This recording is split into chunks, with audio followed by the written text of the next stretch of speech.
একদিন দেখলে ফজর নামাজ পড়িয়ে বাজার রাস্তা দিয়ে হাইটে যাচ্ছে, কে যেন ওই বিল্ডিং এর জানলা দিয়ে গান গাচ্ছে, তুমি না আসিলে বাড়িতে আগুন লাগাইয়া দিব আমার শাদিতে।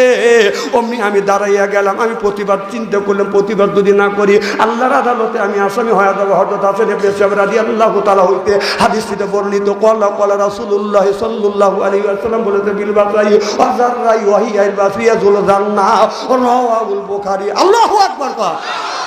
হাদিস শরীফের মধ্যে আছে, অন্যায় দেখলে প্রতিবাদ করো, ন্যায়ের পক্ষে কথা বলো, এটা হলো ইমানদারের নৈতিক লক্ষণ।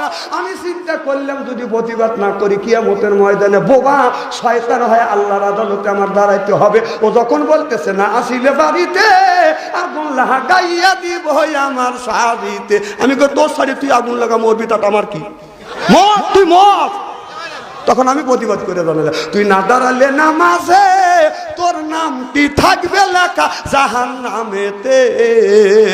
ওতে তোমার নামে মামলা হবে, তোমার নামে সালিশ হবে আল্লাহ তাআলার দরবারে। না দাঁড়ালে নামাজে তোর নামটি থাকবে লেখা জাহান্নামেতে। চিল্লাপান ঠিক কিনে? যেই ব্যক্তি নামাজ পড়বে না জাহান্নাম ওর ঠিকানা হবে। আপনারা কি মত, কি একমত?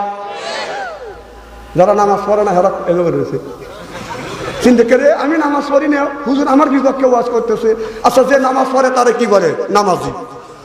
যে নামাজ পড়ে তারে কি বলে? আরো জোরে। যে সুদ খায় তারে কি বলে? যে ঘুষ খায় তারে কি বলে? তাহলে আল্লাহর ভাষায় যে নামাজ পড়ে তারে বলা হয় নামাজি, যে নামাজ পড়ে না তারে বলা হয় বেনামাজি, যে সুদ খায় তারে বলা হয় সুদখোর, যে ঘুষ খায় তারই তো বলা হয় ঘুষখোর। ভাই একটা বালিশ দেও।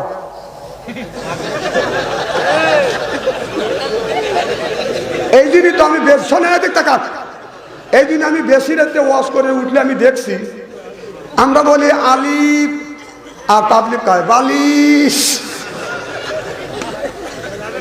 এই আজকের ওয়াজে যদি ঘুম আসে তাহলে বুঝতে হবে আমার মাহফিলে যারা জমে তারা কিন্তু বেশি দিন বাঁচে না। আগের থেকে সতর্ক করে দিলে। তাহলে কি জানে বলতেছিলাম?